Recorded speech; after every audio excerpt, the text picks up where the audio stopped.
አነጋጋሪው የአርቲስት ነጻነት ወርቅነህ ጓደኛ አስናቀ የወጣበት አነጋጋሪ መረጃ ምንድነው? ያልተጠበቀ ድርጊት ያደረገችው ኢትዮጵያዊ ሴት ጉዳይና እነዚህንና የተለያዩ ፈታዘና የሚያደርጉ ቪዲዮዎችን በዛሬ ቪዲዮ ይዘንላችሁ መተናል። ይህን ቪዲዮ ሰብስክራይብ እና ላይክ ማድረግ እንዳይረሳ። ወደ ቪዲዮ። ሴቶች እኔ ለእናንተ ስል መንገድ ላይ ማስክ አርጌ መነጽር አርጌ ኮፍያ አርጌ ኪፕ አርጌ ተሸፋፍኜ መሄድ አለብኝ? ለምንድነው ስታዩ ሙትት ትመጥሉብኝ?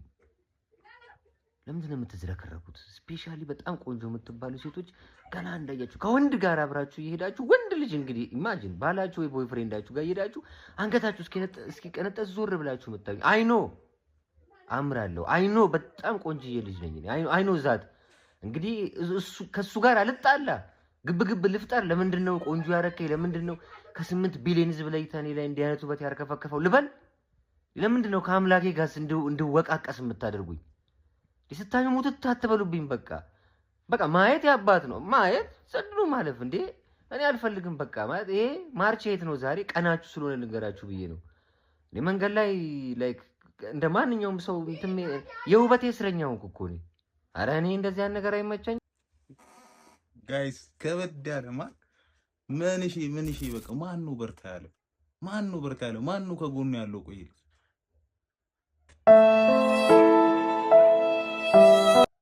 ከካፒታል ሆቴል ደስ የሚለኝ ምግብ ምንድነው? ተሻገሩና ድንች በዳጣ ማለት ነው። አባቴ ጋይስ ኑሮ በዘዴ የሚባለው አይደል እንዴ? በቃ ወንበሩ ምናምን ድምጹን እርሱት። ያዛችሁኝ አይደል? በቃ የኔን ድምጽ ነው መስማት ያለባችሁ ጋይስ። እንደዚህ አይነት ሞራል ሊኖራችሁ ነው የሚገባው። በቃ እንግዲህ ካፒታል ሆቴል መግባት ሲያቅታችሁ ካፒታል ሆቴል በር ላይ የፈለጋችሁ ተናዛችሁ ፈታ ትላላችሁ አይደል? በቃ ባለን ነገር መደሰት ማለት ያ አይደል? እስኪ ኮሜንት ላይ ሀሳባችሁን ደቅ አድርጉልኝ። መኪና እየገዛውኝ የማገላበጥ ቢዝነስ እንዴት እንደጀመርኩ ላሳያችሁ። ቀላል ነው ስራው። ባይዘወይ እቺ የመጀመሪያ መኪና ነች። መጀመሪያ የገዛኋት መኪና በጣም ወዳት ገለበጥኳት።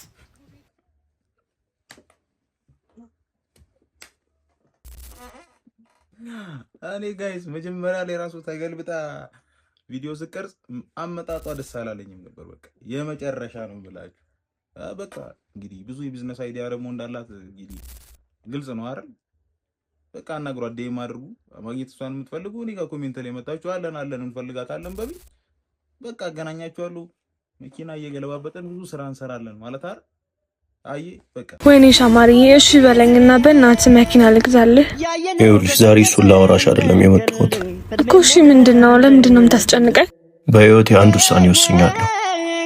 ከዚህ በኋላ የማንንም እገዛ አልፈልግም። ያንቺንም ሆነ የቤተሰቦቼን ጓደኞቼ በራሳቸው እየተፍጨረጨሩ እየተለወጡ እያየሁ ነው።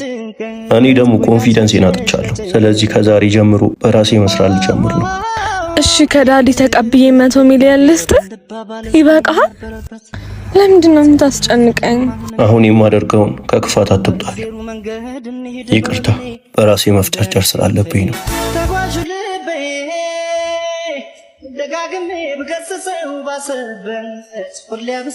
ቤት ሳይኖረው መኪና ልግዛለት ያልሻ?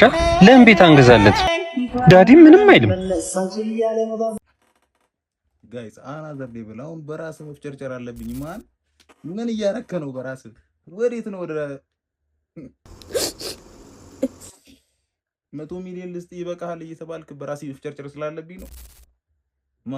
ይሄን ልጅ ያዙልኝ። በቃ ይሄን ልጅ ያዙ። ይሄ በግ መጠየቅ ያለበት ልጅ ያለፍኩኝ ምን እንዳየው ታውቃላችሁ? የእንቁራሪት ስጋ የሚሸጥበት ቤት ሁሌ ቻይና እየመጣው አሳይኝ የቻይና ምግብ ስትበይ ትሉኛላችሁ። ስለዚህ አሁን እንግባና እንበላለን ማለት ነው።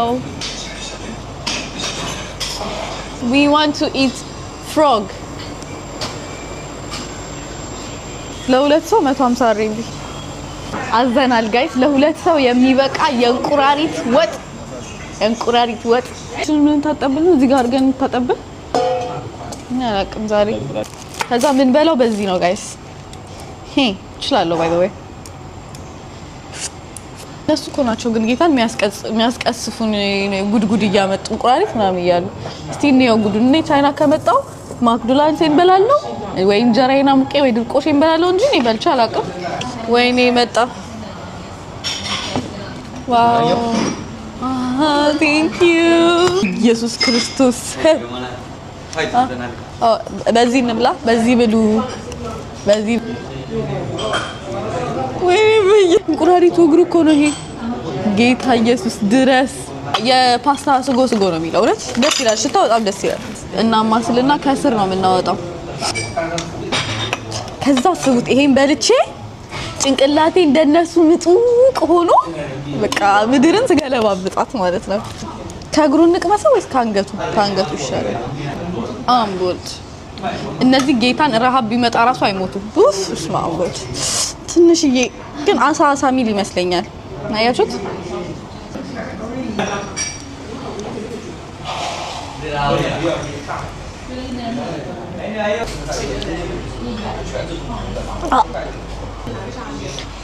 ሶ ጋይስ ወይኔ እንዴት ነው የሚያቅለሸው? አንተን ፊልም መምጣት የምትፈልጉ ስለዚህ ጉዳይ እንግዲህ ሀሳብ በነሰጥ በቃ ዩቲዩብ ሊደብረው ይችላል። ግን አሁን እዚህ ጋር ግን የሆነች ምናልባት እንግዲህ ሪል ላይ ሆነ የሚችልበት ኮንቴክስት አለ። ምስሉን መጀመሪያ ተመልክታ ነው የሆነች ፓርት ላይ ግልት በላስል የተቆረጠ ቪዲዮ አለ። ምናልባት ፕራንክ የተደረገን ሊሆን ይችላል የሚል ሀሳብ አለኝ። እናንተም ይሄን ቪዲዮ በደንብ ደጋግማችሁ ይዩትና ሀሳባችሁን ኮሜንት ላይ ደቅ አድርጉልኝ። ምችት ይበላል። የአርቲስት ነፃነት ወርቅነህ ቤተሰቦች ጓደኛው ነኝ ያለውን አስናቀን ወረዱበት፣ አይገልጸውም፣ ወረዱበት። አሁን ቃለ ምልልሱን አይቼ መጨረሴ ነውና የታዘብኩትን በአጭሩ ጽፌያታለሁ። እስኪ ላቀርብላችሁ። የአርቲስት ነፃነት ወርቅነህን በተከትሎ በህዝብ ዘንድ ከፍተኛ ስሜት ከፈጠሩት ክስተቶች አንዱም አስናቀ የተባለው አርቲስት የ29 ዓመታት የማይነጠል ጓደኛው መሆኑን በመግለጽ ያቀረበው የእንባና የሐዘን ትርክት ነው።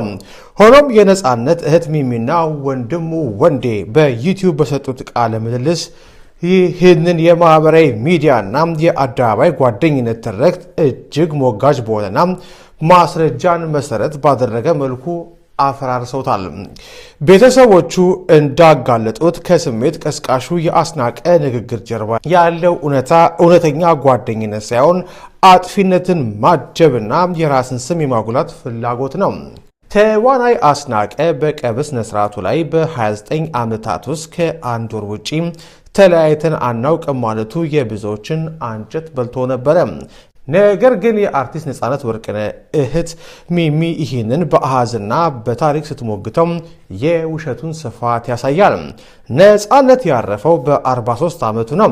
ከዚያ ላይ 29 ዓመት ሲቀነስ ጓደኝነታቸው በ14 ዓመቱ እንደጀመረ ያሳያል። ነገር ግን ሚሚ እንደምትለው ነፃነት በ16 ዓመቱ የሳምባ ምች ታሞ ከአባቱ ጋር የነበረበት ጊዜ፣ በአሜሪካ ለ2 ዓመት ከ7 ወራት የኖረበት ጊዜ እንዲሁም አስናቀ በስራ ምክንያት ሐረር የኖረባቸው ረጅም ዓመታት አሉ። እነዚህ ተጨባጭ የህይወት ውጣ ውረዶችና ርቀቶች እያሉ ከአንድ ወር ውጪ አልተለያየንም ብሎ መናገር የሐዘኑን መድረክ ለራስ ፕሮሞሽን ከመጠቀም የዘለለ ትርጉም እንደሌለው ቤተሰቦቹ በአጽንኦት ሞግተዋል። ያው እንግዲህ በዚህ ጉዳይ ላይ ያው ቤተሰቦች የሰጠውን ሀሳብ ተመልክታችኋል። ምናልባትም እንግዲህ ይህንን ነገር አስናቀ አስቦበት ለራሱ ዝና ላይሆን ይችላል። ምናልባትም የተናገራቸውን ነገሮች በኦፖዚት መልኩ ስናይ ኔጌቲቭ ከምናደርገው ይልቅ ይህን ነገር በጥሩ በኩል ብንመለከተው አስናቀ ከሱ ጋር ያለውን ቅርበት ለማውራት እና ያላቸውን አታችመንት ለህዝቡ ለማሳየት ሊሆን ይችላል ብለን በመልካሙ በኩል ብናስበው የተሻለ ነው ብዬ አስባለሁ። በእንደዚህ አይነት ነገሮች ላይ ዲፕ ኢንፎርሜሽኑ ሳይኖረን ሀሳብ መስጠት አግባብ ነው ብዬ አላስብም። እንግዲህ የዛሬ ቪዲዮ ይሄን ይመስል ነበር። በቀጣይ ባሪፍ በምርጥ በአዝናኝ በአስተማሪ ጥርስ በማያስከድኑ ቪዲዮዎች ተመልሰን እስከምንገናኝ ያው እዚህ ጋር ከደረሳችሁ ደግሞ ትንሽ ሰሞኑን ዩቲዩብ ቻናሌን እንቅ አድርጎታል። እናንተ ደግሞ ላይኳን እና ሰብስክራይቧን ስትገኙ ምናልባት እንግዲህ ቻናላችን ተመልሶ ፐርፎርም ማድረግ ይጀምራል። በቀጣይ ባሪፍና በምርጥ ቪዲዮዎች ተመልሰን እስከምንገናኝ ሰላም ሰላም ሰላም ከእናንተ ጋር